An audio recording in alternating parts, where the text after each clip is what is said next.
पहले लोगों में इतनी भावना होती थी। एक सत्य घटना जनकपुर की आपको बताएं। जनकपुर में रामलीला चल रही थी।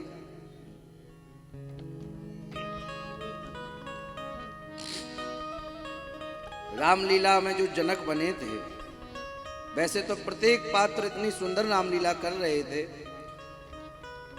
पर लोग कितना हृदय से पहले अपना अभिनय करते थे ये हम आपको बता रहे हैं। जो जनक जी बनते थे, जैसे ही किशोरी जी का विवाह हुआ, बड़े प्रसन्न होकर सब प्रत्येक अभिनय को भाव से किया उन्होंने। और जैसे ही जानकी जी की विदाई होने लगी, और प्राय ऐसा होता है कि पत्थर हृदय पिता भी हो, वो भी अपनी बेटी की विदा में रो ही पड़ता है। जनकपुर में जो जनक जी बने थे रामलीला में, जैसे ही किशोरी जी की विदाई का प्रसंग आया, अभिनय कर रहे थे, ऐसे भाव विह्वल हो गए महाराज कि धड़ाम से गिर गए मंच पर और विदाई सहन नहीं कर पाए किशोरी जी की। तक्षण प्राण त्याग दिए उन्होंने मंच पे ही।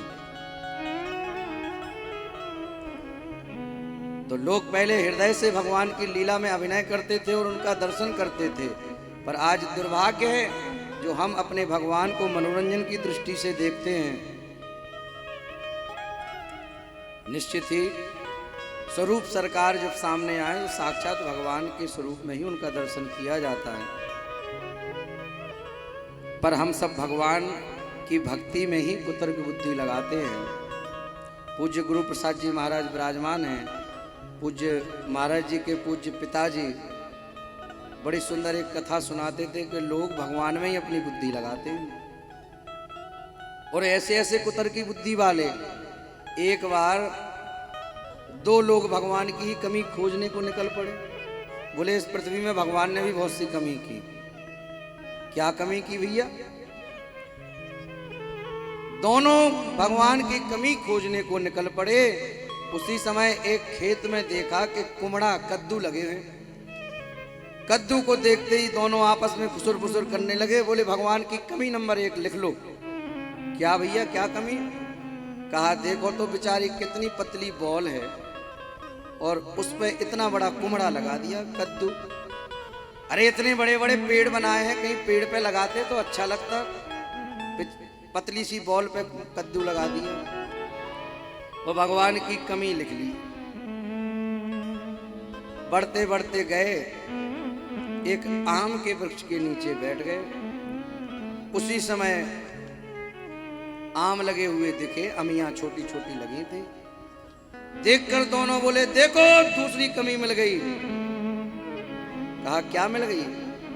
कहा देखो भगवान ने कितनी गलती की, कितना बड़ा वृक्ष है आम का और छोटी सी अमियां लगा दी, उसमें आम लगा दिया। अरे कद्दू को यहाँ लगा देते और आम को वहां लगा देते। और भगवान की गलती खोजकर लिख ली। उसी आम के नीचे दोपहर का समय था, सो गए।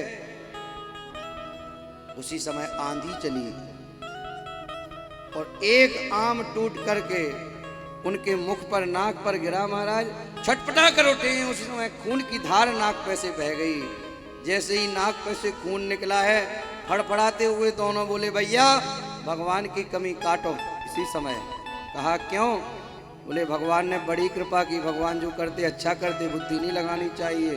वो तो भगवान ने बड़ी कृपा की जो यहाँ कद्दू नहीं लगाया, आम ही लगाया। अगर कद्दू लगाया होता तो आज नाक नहीं फूटते, सीधी तेरे ही हो जाती, गोविंदाय नमो नमः प्राण ही निकल जाते।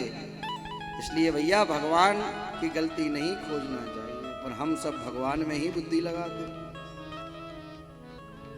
एक बार एक व्यक्ति ने कहा भगवान बड़ी कंगाली है, 1000 रुपए की कहीं से व्यवस्था हो जाए तो हम आपको भोग लगाएंगे। कहा 1000 रुपए मिल जाए तो आधा आपका आधा हमारा। भगवान से प्रार्थना करके मंदिर से बाहर निकला।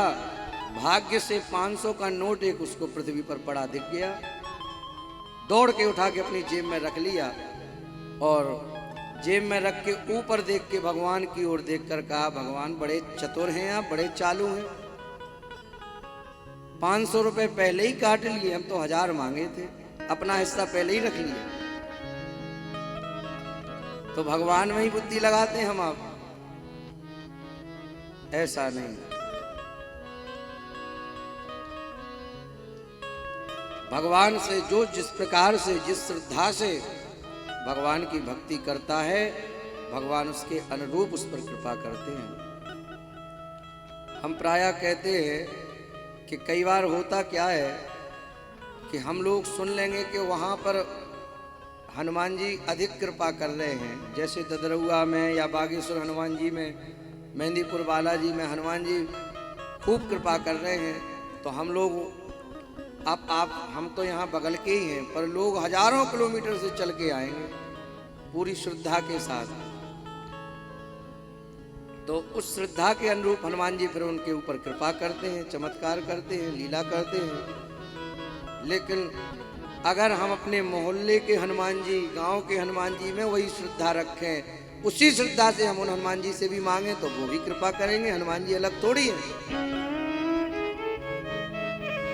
पर हजारों किलोमीटर से चल के आते हैं श्रद्धा लेकर, श्रद्धा के अनुरूप फल मिलता है तो हनुमान जी कृपा भी करते हैं।